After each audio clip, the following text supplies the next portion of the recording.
Buenos días, profesora y compañeros. El día de hoy, mi grupo y yo les vamos a hablar sobre las dos civilizaciones que decidimos escoger para nuestro trabajo, las cuales son Mesopotamia y Egipto. En primer lugar, mi compañera empezará hablándoles sobre Egipto y las condiciones medioambientales en las que tuvieron que producir la agricultura y cómo ésta fue manejada por la élite. Durante el antiguo Egipto, el río Nilo jugó un papel importante en la agricultura y así para el desarrollo de la civilización. Entrando en contexto, el río Nilo surge a través de abundantes lluvias en África, formándose así un caudal que llegó hasta Egipto.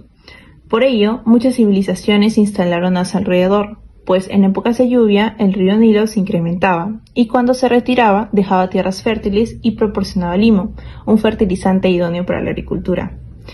Debido a las inundaciones, los egipcios desarrollaron un sistema de irrigación a gran escala, que les permitió aprovechar el agua durante este periodo, compuesto principalmente por canales, diques y estructuras para elevar el agua. Gracias a ello, pudieron expandir sus tierras para la agricultura. Siguiendo con la pregunta sobre cómo manejó la élite la producción agrícola en Egipto, como se sabe, el río Nilo proporcionó el desarrollo en la agricultura, ganadería, comercio y comunicación.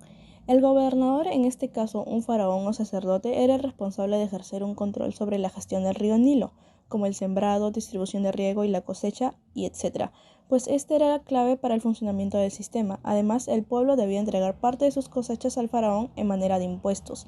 En el caso del antiguo Egipto, después de los esclavos, se encontraba el pueblo, campesinos y artesanos que trabajaban en la tierra.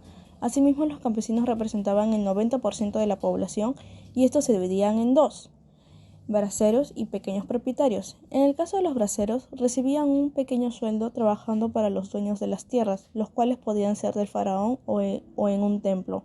Por otra parte, los pequeños propietarios tenían que entregar toda su cosecha para solventar los impuestos hacia el faraón. Mesopotamia es una región del Asia Occidental. Su nombre significa entre ríos, ya que se ubica entre los ríos Tigris y Éufrates. En esta oportunidad hablaremos precisamente sobre la producción agrícola y cuáles fueron las condiciones medioambientales. En primer lugar, es importante mencionar que la agricultura se desarrolló como la principal actividad económica de Mesopotamia. Esto se debió a que supieron aprovechar su cercanía geográfica a los ríos Tigris y Éufrates, lo que ayudaba a que las tierras fueran muy fértiles. Sin embargo, esa posición geográfica fue la misma que ocasionó muchos problemas por las grandes inundaciones que los ríos causaban y las sequías que los afectaban. Debido a esto, se vieron obligados a utilizar la tecnología agrícola para poder crear nuevos sistemas sofisticados de riego y drenajes, por medio de la construcción de presas. Los métodos de irrigación artificial se inventaron en Mesopotamia. Debido a la adecuada irrigación de los suelos y su natural fertilidad, lograron producir excelentes cultivos. Asimismo, se generaron cosechas muy abundantes y diversas.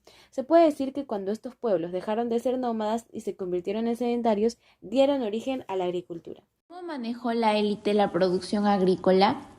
No hubo un control directo o coercitivo. En cambio, un grupo de élites asociadas con el templo exigió un tributo de los productores y lo utilizó para comerciar con las personas que continuaron ocupando las estribaciones del este. La burocracia surge por la necesidad de instituciones que regulen la producción y distribución de bienes. Esta redistribución fue centralizada. La producción especializada emerge en pueblos particulares, creando una interdependencia entre los pueblos y aldeas en la que los bienes producidos en uno se redistribuyen a los demás. El Estado también era el responsable de realizar la construcción de obras públicas como canales, presas y drenajes que facilitaron las labores agrícolas. Estas labores se realizaban en función del beneficio del Estado, puesto que los campesinos producían para ellos y para sostener a sus reyes y dirigentes. En conclusión, la extracción del excedente producido o materia prima por la periferia era tomada para los requerimientos del centro. Y a continuación expondré la conclusión diciendo cuáles son las comparaciones entre ambas civilizaciones. Por todo lo mencionado, ambas civilizaciones estuvieron entrelazadas con ríos importantes que proporcionaron un gran desarrollo en la agricultura a cada civilización.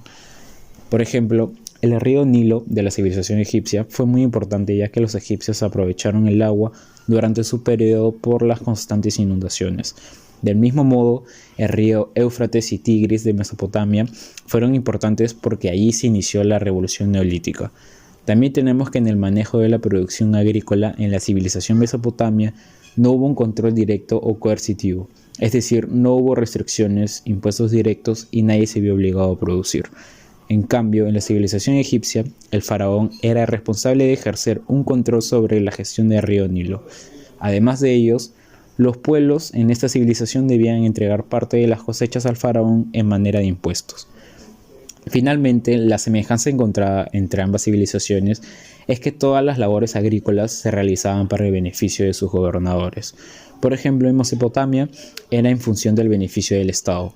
Los campesinos producían para ellos y para sostener a los reyes y a sus dirigentes.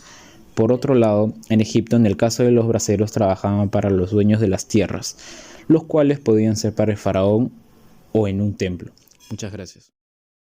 Finalmente, estas son las fuentes que utilizamos para poder realizar nuestro trabajo. Esperamos que haya sido de su agrado y hasta la próxima.